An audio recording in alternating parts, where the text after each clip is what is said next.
Harrison Mills, BC, along the Harrison River in British Columbia, thousands of eagles are gathering to gorge on salmon that have reached the spawning ground.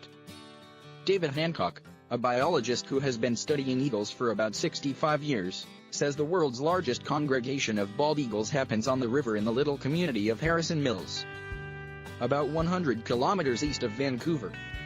Last Saturday morning I did a survey off the river and there were just over 7,000 eagles in the area, he said in a recent interview. This is the most we've ever had in November.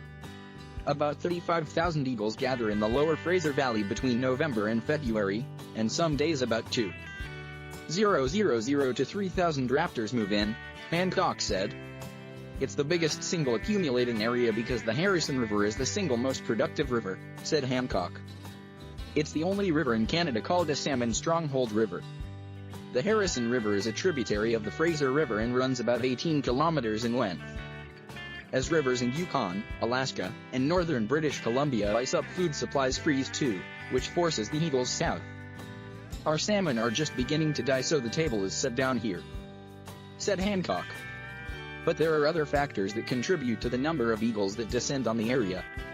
Sometimes the north doesn't freeze up and the eagles don't need to come. He added. Some years we don't get as many salmon, so the table isn't as generously set.